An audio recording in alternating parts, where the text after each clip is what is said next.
سب سے پہلے امریکہ میں ایک آدمی جس کا نام ولیم ایس لائنڈ کے نام سے اس کو جانا جاتا تھا، جو بنیادی طور پر ایک صحافی کہہ لیں یا ایک لکھاری بہت اچھے تھے، اس نے یہ جنریشن کے اندر وار کو تقسیم کیا۔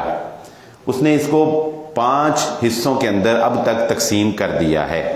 سب سے پہلے جو 1648 کے اندر جنگیں لڑی گئیں، یہ جنگیں وہ جنگیں تھیں، اور میں یہاں پر مسلمانوں کو بطور خاص یہ تاکید کرنا چاہوں گا کہ اس 1648 میں جو یورپ کے اندر جنگیں ہوئی ہیں ان کا مطالعہ ضرور کریں، اور ہمارے نوجوان بالخصوص وہ نوجوان جو کسی تنظیم سے تعلق رکھتے ہیں، کسی بھی تنظیم سے، کسی مذہبی تنظیم سے یا کسی سیاسی تنظیم سے جو نوجوان تعلق رکھتے ہیں، وہ یورپ میں سن 1648 کے اندر عیسائیوں کی آپس میں لڑی جانے والی جنگوں کا مطالعہ ضرور کریں۔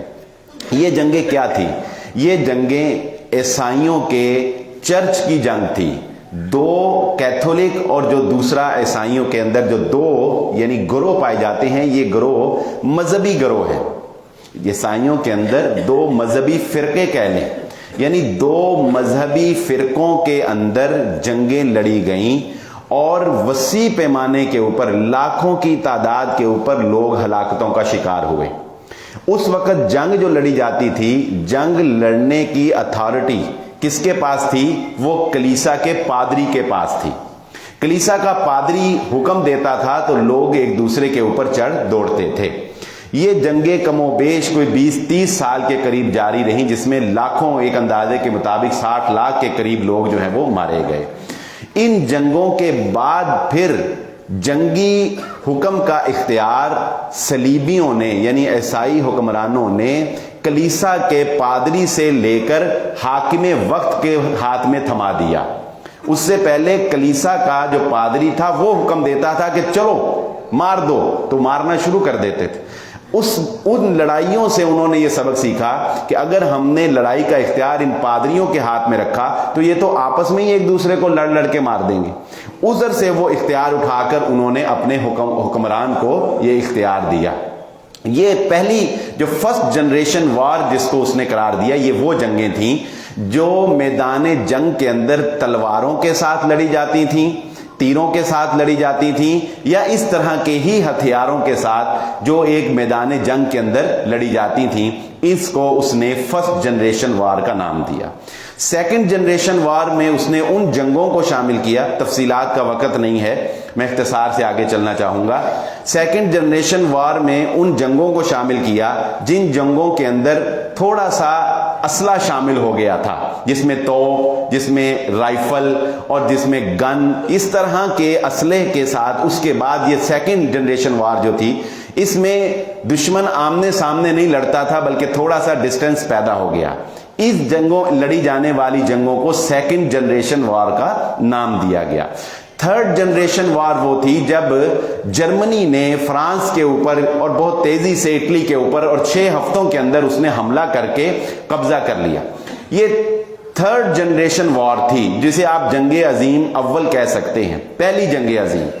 تھرڈ جنریشن وار کی خاصیت یہ تھی کہ اس میں دشمن کو انتہائی مہارت کے ساتھ جدید ٹینکوں اور ہوائی جہازوں کی مدد کے ساتھ، بختر بند اسلحہ گاڑیوں کی مدد کے ساتھ، بڑی ہی پلاننگ کے ساتھ، اچانک اور آنن فانن دنیا کے اوپر کسی بھی ملک نے دوسرے ملک کے اوپر حملہ کر دیا، دھاوا بول دیا اور اس کو خبر بھی نہیں ہونے پائی۔ یہ تھرڈ جنریشن وار کا ایک خاصہ تھا، جس میں اب ہتھیاروں میں جدید ٹینک، ہوائی جہاز اور اسی طرح جدید اسلحے کے ساتھ یہ جنگ لڑی گئی تھی۔ یہ ہے تھرڈ جنریشن وار۔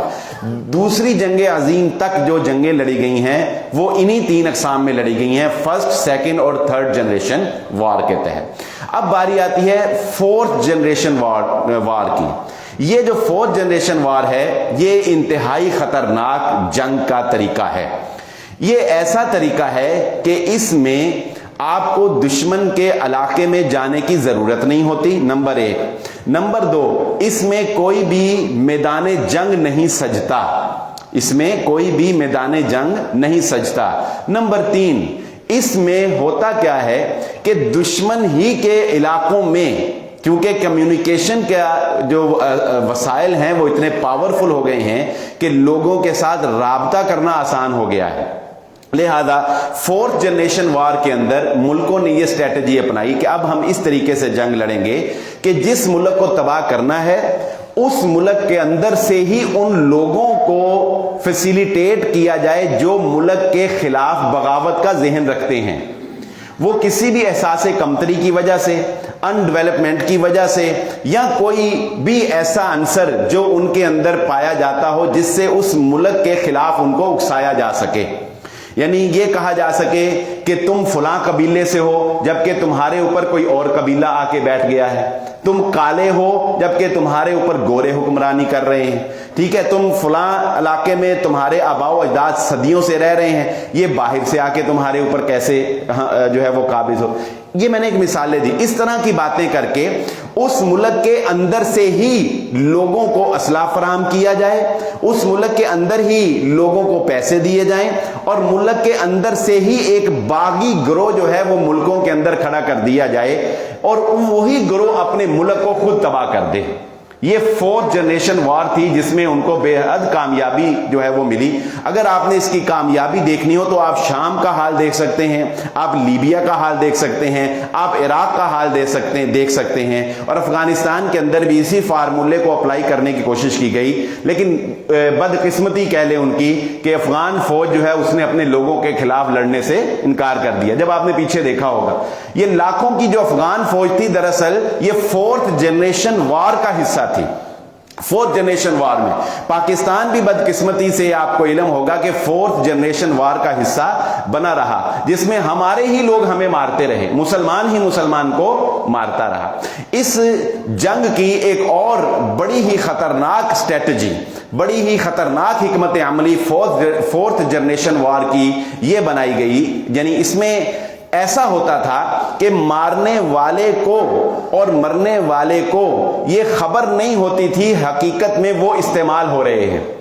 یعنی انہیں یہ نہیں پتا ہوتا تھا کہ اصل جو قاتل ہے یا اصل جو جنگ لڑنے والا ہے وہ کوئی اور ہے. وہ یہ سمجھتا تھا کہ جنگ وہ لڑ رہا ہے، حالانکہ جنگ وہ نہیں لڑ رہا ہوتا تھا، وہ صرف ایک کھلونے کے طور پر استعمال ہو رہا ہوتا تھا، اور جنگ لڑنے والے پیچھے کوئی اور محرکات تھے جو اس کو لڑوا رہے ہوتے تھے. یہاں تک تھی فورتھ جنریشن وار. یہ چاروں قسم کی جنگیں ختم نہیں ہوئیں. ایسا نہیں ہوا کہ اگلی جنریشن آنے سے پچھلی جنریشن ختم ہو گئی ہو، نہیں، یہ چاروں طرح کی جنگیں لڑی جاتی رہی ہیں اور لڑی جا رہی ہیں دنیا کے کسی نہ کسی مقام پر. اب ففتھ جنریشن وار کا وقت آتا ہے جسے 2003 کے بعد 2003 میں غالباً یہ فورتھ جنریشن وار کا آغاز کیا گیا تھا، اور ففتھ جنریشن وار جو ہے وہ اب ریسنٹلی آپ سمجھ لیں کہ اس کا آغاز کیا گیا. ففتھ جنریشن وار کیا ہے، اسے سمجھنا میرے اور آپ کے لیے اب اور زیادہ ضروری ہو گیا. اس کی وجہ یہ ہے کہ آج سے پہلے جو جنگیں یعنی فورتھ جنریشن تک جتنی جنگیں لڑی جانے لگی ہیں اس میں براہ راست میں اور آپ شامل نہیں تھے، ٹھیک ہے، لیکن جو ففتھ جنریشن وار ہے اس میں براہ راست میں اور آپ شامل ہوں گے. ففتھ جنریشن وار کی خاصیت کیا ہے، اس میں جو ان کے خاص انہوں نے پوائنٹ بنائے ہیں وہ میں ذرا آپ کے سامنے رکھتا ہوں تو آپ کو انشاءاللہ اندازہ ہوگا کہ ففتھ جنریشن وار میں ہم کس طرح سے ملوث ہیں. نمبر 1، ففتھ جنریشن وار کا خاصہ یہ ہے کہ اس میں یہ فرق کرنا لوگوں کے لیے مشکل ہوگا کہ ہم حالت امن میں ہیں یا حالت جنگ میں ہیں. انہیں یہی نہیں پتہ لگے گا کہ ہم جنگ لڑ رہے ہیں یا ہم پرامن زندگی گزار رہے ہیں. سب سے پہلی بات ففتھ جنریشن وار کا خاصہ یہ ہوگا. دوسری بات ففتھ جنریشن وار کا خاصہ یہ ہوگا کہ یہ ہتھیاروں سے لڑنے کی بجائے نظریات سے لڑنے والی جنگ ہوگی، نظریاتی جنگ. اس میں لوگوں کے نظریات کو تبدیل کیا جائے گا، لوگوں کی سوچ کو تبدیل کیا جائے گا مختلف جھوٹے پروپیگنڈے کے ذریعے سے، سوشل میڈیا کا استعمال کر کے، الیکٹرانک میڈیا کا استعمال کر کے، یا آپ کہہ سکتے ہیں کہ جتنی بھی مسلمانوں کے خلاف یہ ٹیررزم کی تحریکیں تھیں، یہ شدت پسندی کی تحریکیں تھیں، یہ مسلمانوں کے خلاف یہ تاثر دینا کہ یہ بڑے سخت ہوتے ہیں،